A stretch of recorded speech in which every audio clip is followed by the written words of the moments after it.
Yeah, I was just a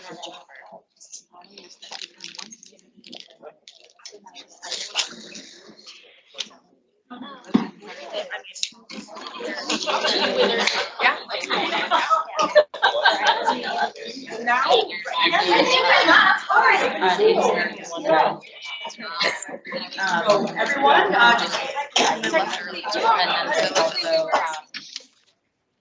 have that cut off point. We talked about it. Not yesterday. I failed.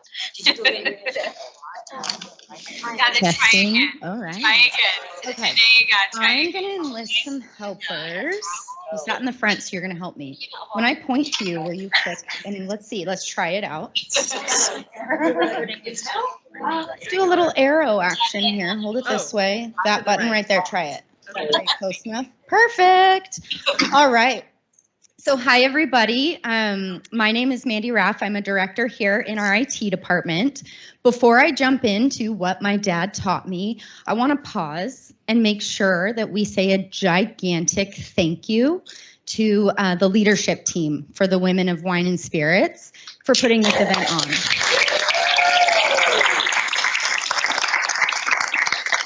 I think someone mentioned all the meetings and things that happen in the background to do events like this, and it's like taking, probably a part-time second job. So we really do appreciate it. All right, so with that, over the last day and a half, we've really been focusing on telling stories. You guys have had amazing speakers and panels covering lots of different topics, many of which I've experienced. And I was hoping to close out the day by telling you my story. I think someone mentioned it's scary to be vulnerable and tell your story, but it's important because we all have one. So I'm going to tell my story today with a little lens of talking about my dad. So we're going to kick off here with an introduction. This is my dad, James McAlexander, PhD.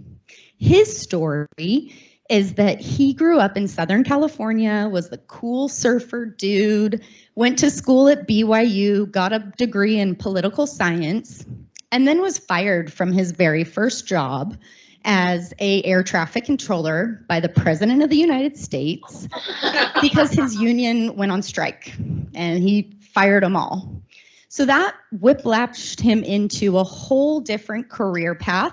One of those, the universe works in interesting ways kind of deals. And he went back to school and he got a PhD in marketing. Very, very different than political science. So he went on to become an established professor and market researcher, most known for his work with Harley Davidson. I'll get into that in a little bit. But he is as goofy as that picture there. But a couple of years ago, my dad was diagnosed with Alzheimer's. He is a very unique guy, goofy, established. He was the Aloha shirt wearing professor. He'd roll in shorts and all of those things. And I grew up around all of that. But until going on that journey with my dad, they call it the long goodbye, I didn't realize how much that had an impact on me. All right, so we'll go ahead and jump into my story, right? My dad's story had an impact on me. And I want to start with one of the things that's most important to me, which was soccer. Growing up, Jenna back there is a baller, by the way. Okay, so growing up, both of my parents would instill in me, if you work hard, you can do anything. And for me, that message started and sunk in when I was in the first grade. And I said, hey, Mom, everyone on Saturday plays soccer. I want to play soccer. Signed up, didn't really know anything about the sport. And at the time, there were no girls' teams. So I was one of two girls on the boys' team. The coach wouldn't call us by our first names. It was just sister or sister. And we wouldn't get put on the field at the same time. It was because heaven forbid you put two girls on the field, on the boys' field at the same time. And he put us on the left side. The ball never, ever goes to the left side when you're 8 years old or whatever. But what I took away from that season wasn't all those things that I understand and know now that was like, whoa, that's rough. but I took away a love for the sport. And that grew and grew, and I worked hard at it. And I worked my way onto the state championship team. I played for the Olympic Development Program, and I earned myself a Division I soccer scholarship to go play in college. Nice. Yeah, so I proved to myself, right? You work hard and you can achieve anything. Well, when I graduated, we'll go to the next one. When I graduated from that school, I still knew myself as a soccer player, but I didn't actually know what I wanted to be when I grew up. I got a degree in marketing, and at the advice of my dad, I went to the career fair. At the career fair is where I met the Gallo sales recruiting staff and ended up getting an offer to go into sales. Now, this is where the next lesson from my dad came in. I'm excited. I'm like 20 something, right? I'm going to sell wine and I'm going to get paid to do it. I'm totally in.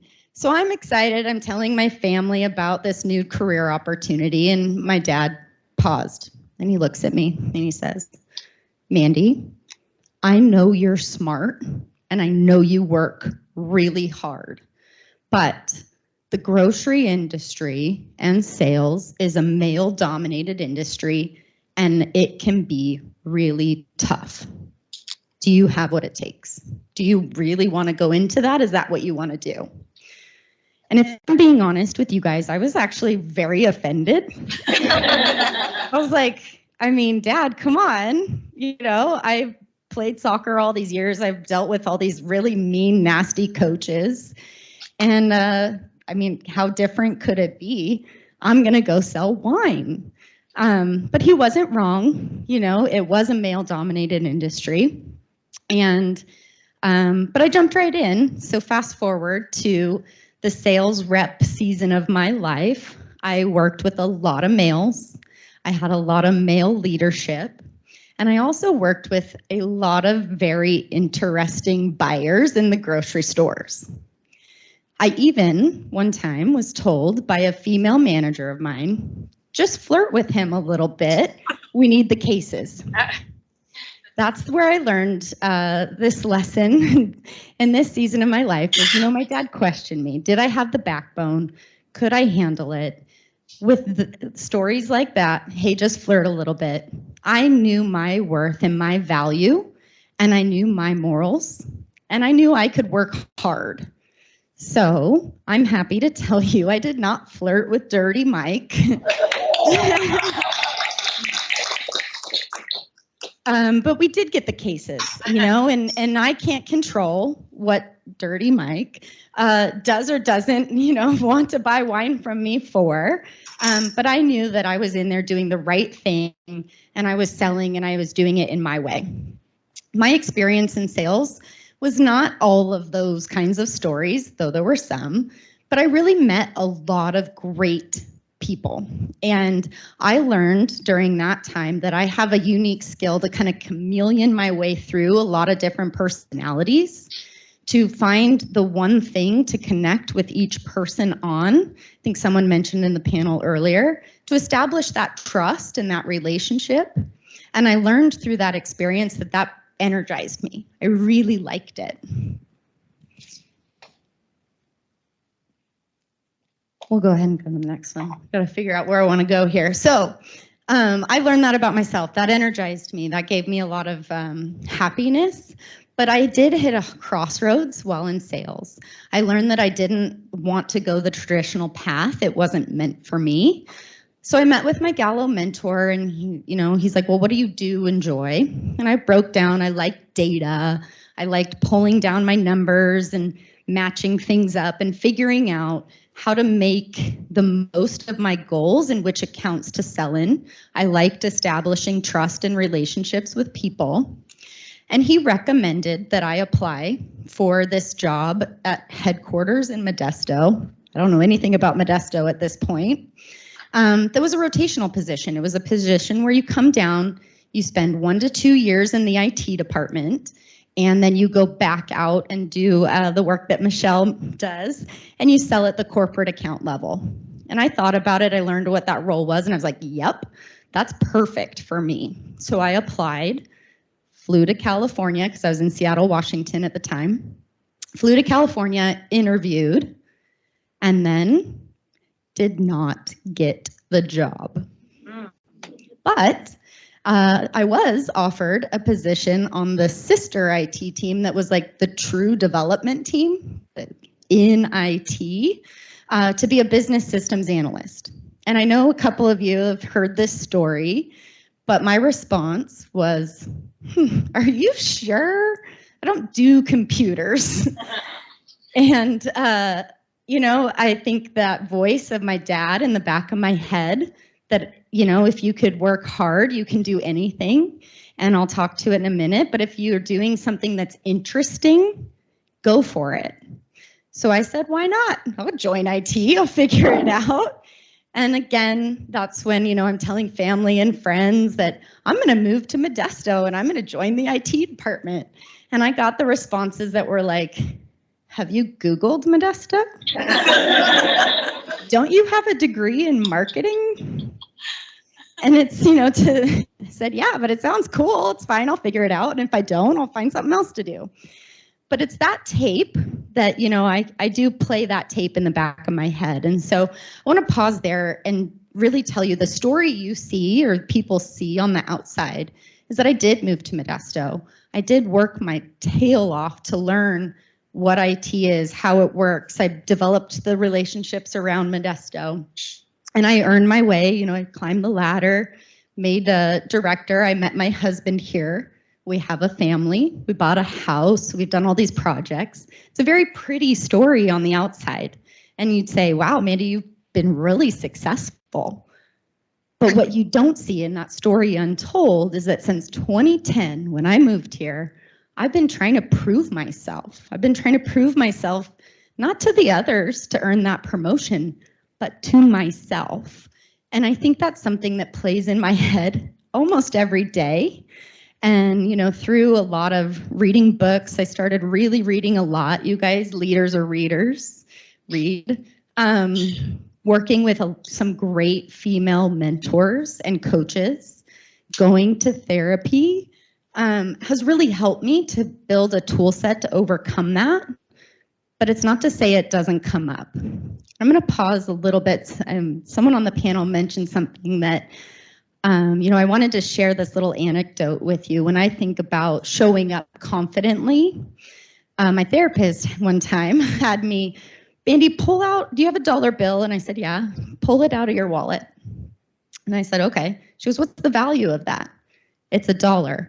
Okay, now crinkle it up, step on it, do all these like terrible things to that. I said, okay. She goes, now, what's the value of that dollar? Still $1. So when you show up, even if you've got that tape going on, when you show up, that's your value. When I show up at the table and I'm a marketing major sales rep, my value is something that is unique.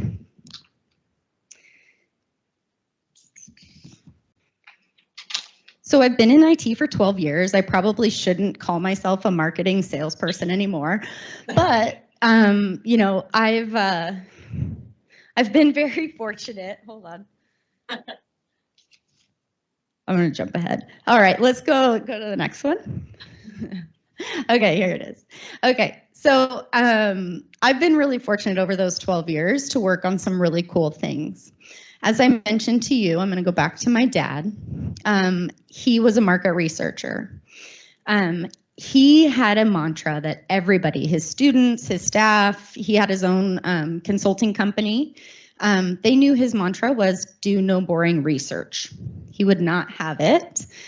So I mentioned, he was most known for his work with Harley Davidson, which required, of course, him to buy a motorcycle, go to rallies, drink beer during rock and roll concerts, and who knows what else that the daughter is not privy to know. He worked with the country of Iceland on their tourism platform. All of that success propelled him into jobs with Jeep, Nissan, Toyota, you name it. As a kid growing up, that's what I saw. I saw like really cool corporate stuff happening. And as a teenager, I was actually invited. I did a lot of work, so I got to be involved in a lot of that family business. But as a teenager, we did a project for a radar detector company. You wouldn't think that sounds that interesting, right? Kind of boring. But the project was to focus on a consumer group that they weren't really hitting, that they wanted to target, the tuners. You guys, that's like the Fast and the Furious guys. Like, so as a teenager, I got to fly to Miami and go to hot import nights. And my job on that project, again, as a teenager, was to get anybody at that event who would talk to me to just talk. So I got to go up and introduce myself and say, hey, we're doing this project. Do you want to come, chat with us, get $50? And it was so cool. So I was blessed in that moment to know what it feels like to have fun at work. And that was that feeling that I've been chasing for my 15-year career here at Gallo. You don't have to be doing hard work. Hard work can be hard, but it doesn't have to feel yucky. And so that's that, I really hope to impart on everybody that it doesn't have to feel yucky. Chase that feeling. So back to me in IT. I've been here 12 years, almost 13, I think, 13 years. Anyway, long time.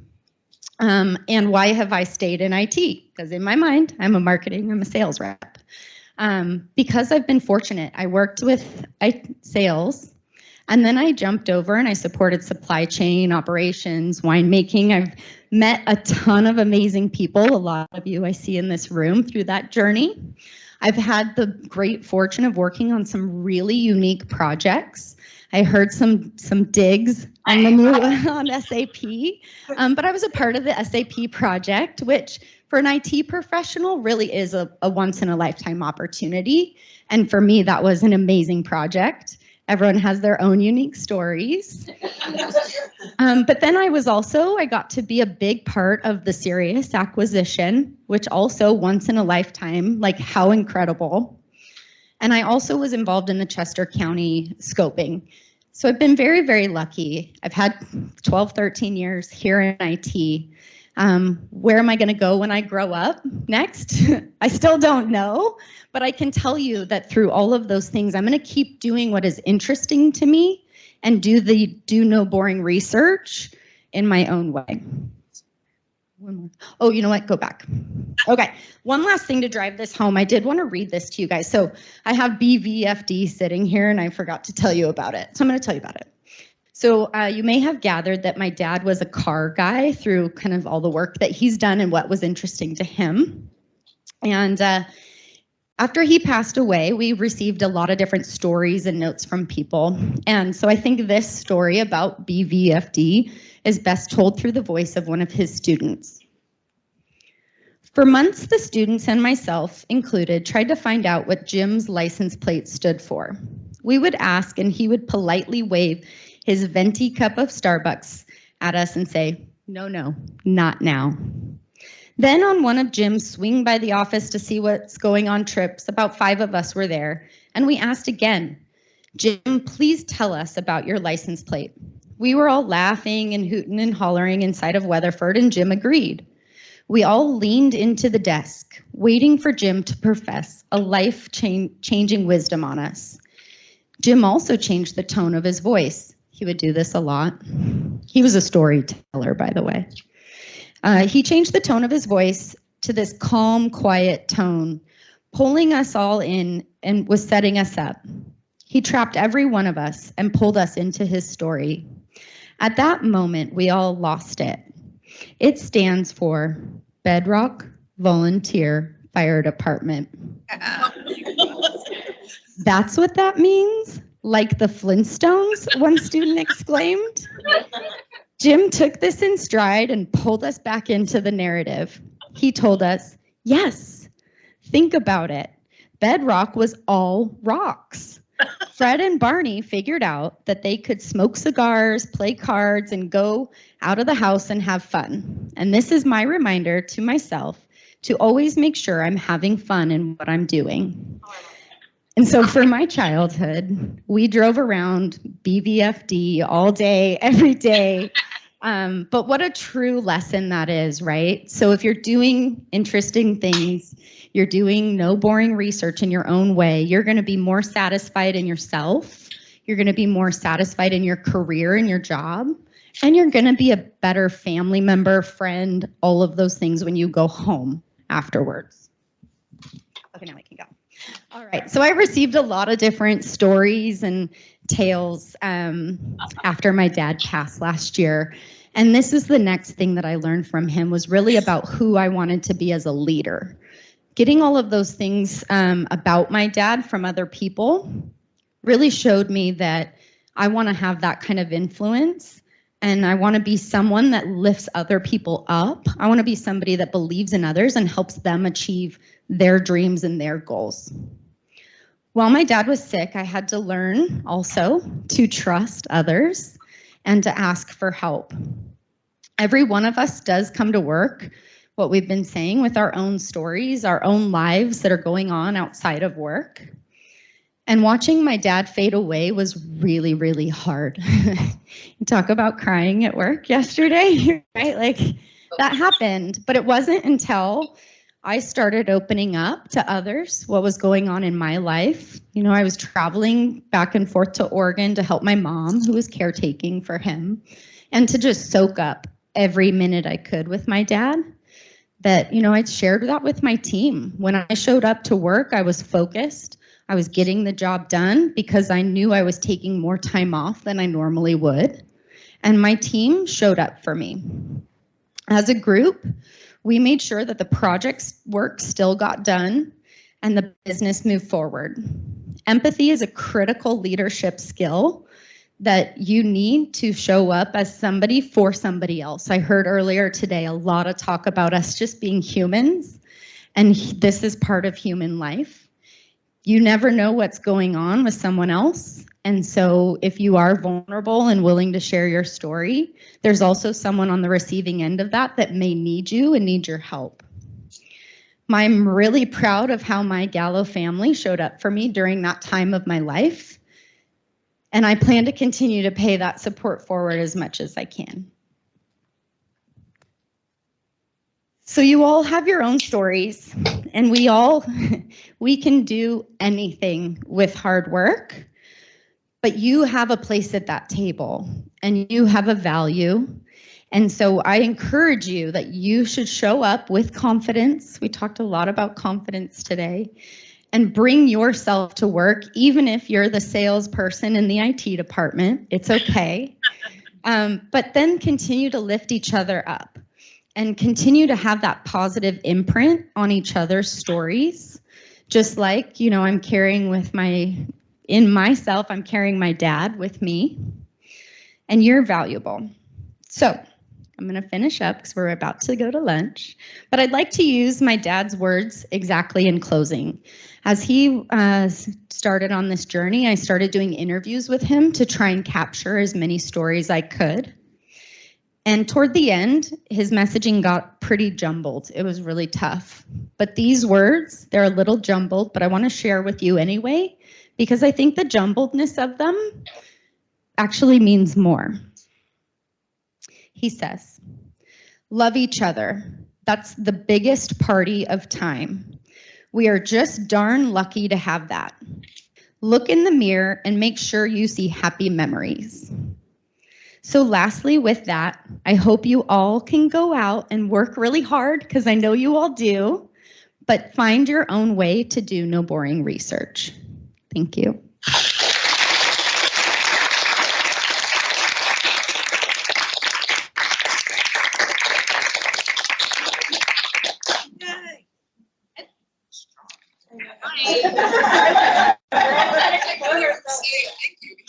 Crying as someone who is also lost.